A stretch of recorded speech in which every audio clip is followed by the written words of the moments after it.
আসসালামু আলাইকুম। Hello everyone, আপনারা সবাই কেমন আছেন? আশা করি আমরা সবাই ভালো আছি। তো আজকে ভিডিও সকাল থেকে ভিডিওটা শুরু করলাম। তো সকালে তারা চাটা বসিয়ে দিলাম। তো ওই গরুর দুধ দিয়ে চাটা বসিয়ে ওইদিকে আরও অন্য কাজ আছে, তো এগুলো আস্তে আস্তে করবো। তো এই তো কোরবান দেখতে দেখতে 1 বছর আমাদের পার হয়ে গেল। কীভাবে আমরা নিজেরাও টের করতে পারিনি। আগেকার দিনটা অনেক লেট হতো, এখন দেখি তো কিছুদিন না হইতে 1 বছরটা কীভাবে চলে যায়, আবার কোরবানি চলে আসে। তো এখনও কোরবানি গরু কিনে হয়নি,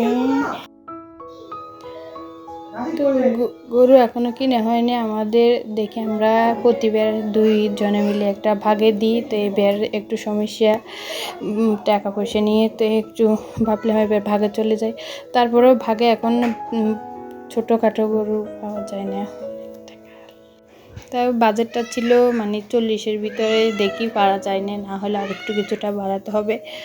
তো বাচ্চা কাচ্চা আছে জন্য ওরা তো কোরবানি না দিলে দেখবে ওরা বাহিরে অন্য দিকে তাকায় থাকবে। তো এগুলো নিজের থেকে তো অনেক খারাপ লাগবে। তাও বাড়ির ছেলে মেয়েদের মন খুশি রাখার জন্য। আর এটা তো আল্লাহর একটা নিয়ামত, এটা তো সবাই আল্লাহর রাস্তা করে।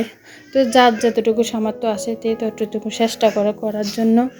তো আজকে দুপুরে আমি যে বাজার থেকে মাছগুলো নিয়ে আসলাম, মাছগুলো নিয়ে আসি। তো কাঁঠালে বিচি দিয়ে ওগুলো রান্না করলাম। তো এই মাছগুলো আপনারা কে কে চেনেন তো জানি না, আমাদের গ্রাম অঞ্চলে এগুলো অনেক ফেভারিট খানাগুলো, কাঁঠালে বিচি দিয়ে রান্না করে। তো অনেক দিন হয়ে গেছে এগুলো আমাদের এখানে চিরিং মাছই বলে, আপনাদের এখানে কি বলে এটা জানি না। তো এই মাছগুলো আজকে কাঁঠালে বিচি দিয়ে রান্না করলাম। রান্না করে খাইয়ে অনেকটা মোটামুটি ভালো লাগলো, টেস্ট লাগলো। আর এদিকে নিজের গাছের মিষ্টি কুমড়া শাক ডাল দিয়ে রান্না করলাম।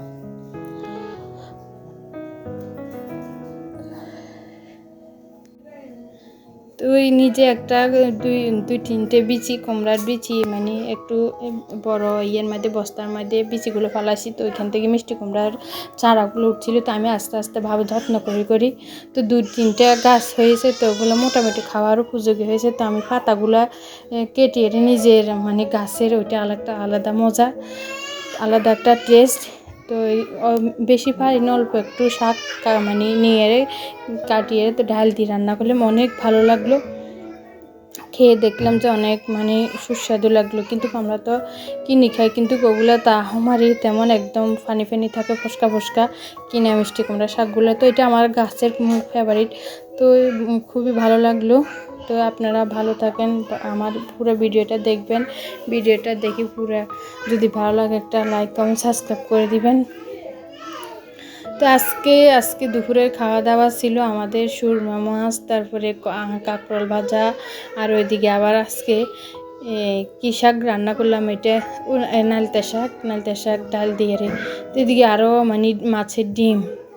মাছের অনেকগুলো ফ্রিজ, আজকে কয়েকদিন ধরে শিং মাছ নিয়েছিলাম, ওগুলোর অল্প অল্প করে একটু সবগুলো একসাথে মাছের ডিমটা রান্না করলাম। তো সবাই খাইয়ে অনেক প্রশংসা করলো, ডিমটা নাকি গরুর মজকার মতো লাগলো।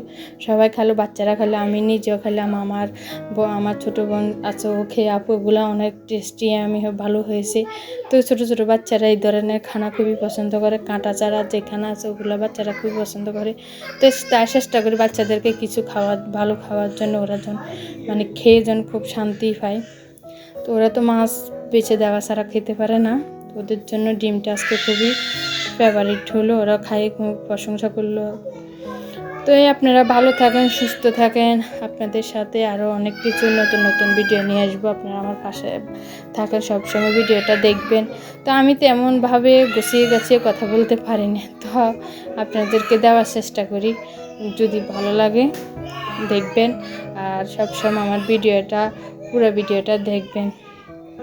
আস্তে আস্তে আপনাদের সাথে সব ভিডিও দেওয়ার জন্য চেষ্টা করব। তো মাঝে মধ্যে যতটুকু পারি এতটুকু চেষ্টা করি, নিজে একা নিজে সব কিছু নিজে ম্যানেজ করি। একটা পুরো সংসারের দায়িত্বটা তো মার উপরে থাকে। তো এদিকে রান্নাবান্না, ছেলে মেয়ে স্কুলে পড়ালেখা, ওদেরকে সব মেনটেন অনুযায়ী চলতে হয়। তো তো ওগুলো তো আর শেয়ার করি না, যে টুকিটাকি রান্নাবান্না নিজে যতটুকু পারি এতটুকুই আপনাদের কাছে শেয়ার করি। তো আপনারা ভালো থাকেন, সুস্থ থাকেন, সবসময় আমার ভিডিও দেখবেন, ভিডিও দেখে কমেন্টে জানাবেন কেমন হলো। তা আপনার যদি ভালো লাগে আরও ভিডিও দেওয়ার চেষ্টা করব।